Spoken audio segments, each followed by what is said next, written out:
আসসালামু আলাইকুম, কেমন আছেন সবাই? আশা করি ভালো আছেন। আলহামদুলিল্লাহ, আমরাও অনেক ভালো আছি। দেশে থেকে আনা মাশকালাই ও কুমড়ার বড়া দিয়ে তরকারি রান্না করব। আর তার আগে ভাত আমি চুলায় দিয়েছিলাম রান্না করার জন্য। ভাত আমার রান্না আগে হয়ে গেছে, তারপরে আমি তরকারিটা চুলায় দিয়েছি। আজকে অনেকটা লেট হয়ে গেছে আমার রান্না করতে, কারণ আজ দুদিন যাবৎ পুষ্পর আব্বু ইফতারির টাইমে রুমে আসতে পারছে না। এ কারণে সব কিছু এলোমেলো হয়ে গেছে। রান্না, সমস্ত কিছু টাইমের কাজকর্ম এলোমেলো হয়ে গেছে। একটি সংসারে যদি পুরুষ মানুষ না থাকে, সে দেশে হোক আর বিদেশে হোক, কাজকর্ম কিন্তু সবসময় এলোমেলো হয়ে যায়, বিশেষ করে রান্না বান্নার ক্ষেত্রে।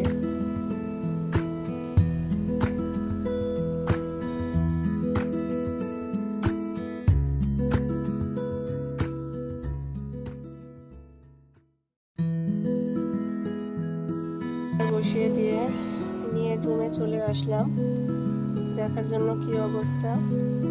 তো রুমটা আমি সবসময় গুছিয়ে রাখার চেষ্টা করি, এদিকে ও সবসময় এলোমেলো করে রাখার চেষ্টা করে।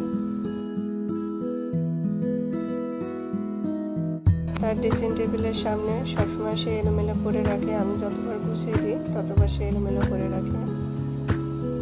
আর এদিকে জানি না আজকে আবহাওয়ার কি অবস্থা, তো জানালা দিয়ে দেখলাম, কারণ মাঝে মধ্যে বৃষ্টি চলে আসছে হুটহাট করে।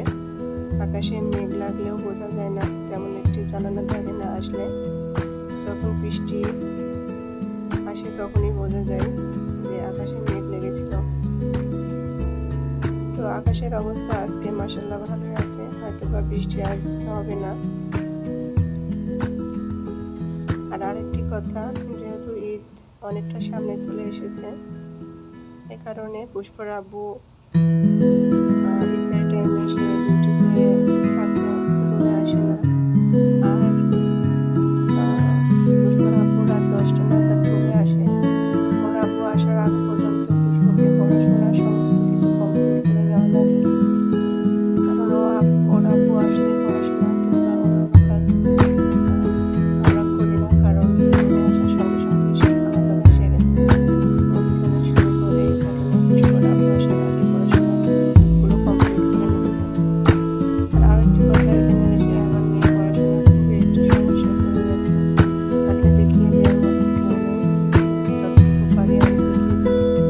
আর ওর আব্বু এখন তো বেশি একটা সময় পায় না মেয়েকে সময় দেওয়ার জন্য। এর আগে একটা যেমন টাইম দিত, এখন রমজান মাস এসে সেই টাইমটুকু মেয়েকে দেওয়ার মতো হচ্ছে না। তো এদিকে রান্নাবাড়া কমপ্লিট করে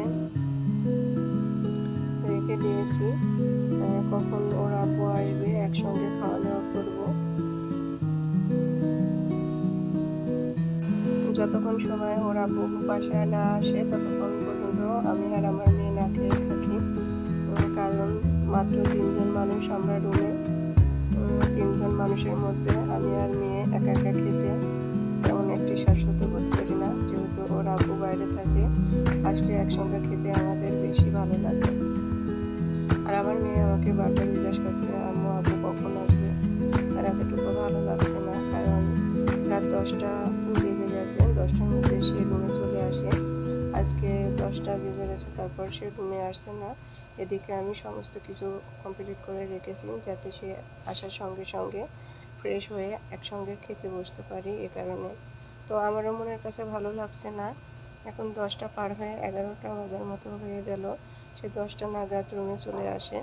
যেহেতু প্রবাস, বিদেশে বাইরে থাকলে বেশিক্ষণ মনের মধ্যে ভালো লাগে না।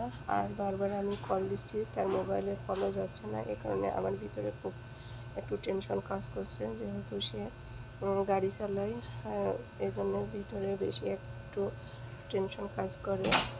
একটু ফোন দিয়ে যদি ফোন না যায়, এজন্য মনের মধ্যে খুব খারাপ লাগে। আমি ঝটপট রেডি হয়ে গেলাম বাইরে যাওয়ার জন্য। যেহেতু আমার ফোনে কোনো ডলার নেই। আর নিচে এখানে যে সুপারভাইজার ভাই আছে তার কাছে যাব আমি আর আমার মেয়ে, গিয়ে পুষ্পর আব্বুর কাছে নাম্বারে ফোন দিব। আমি আগে চলে গেছে সামনে, আর আমি এদিকে যাওয়ার জন্য রেডি হচ্ছি। আর রেডি হতে হতেই কানে শব্দ আসছে, কে যেন আসছে, আর পুষ্প তার সঙ্গে কথা বলতে বলতে আসছে। তো আমি বাইরে যাওয়ার জন্য তৈরি হচ্ছি, এমন সময় ওর আব্বু চলে এসেছে। আর আসার সঙ্গে সঙ্গে আমার এমন একটি রাগ হতেছিল যে তার সঙ্গে কথা না বলে আমি ভিতরে চলে গেলাম। তো যাই হোক, আজ এ পর্যন্ত। আপনারা ভালো থাকবেন, সুস্থ থাকবেন। আল্লাহ হাফেজ।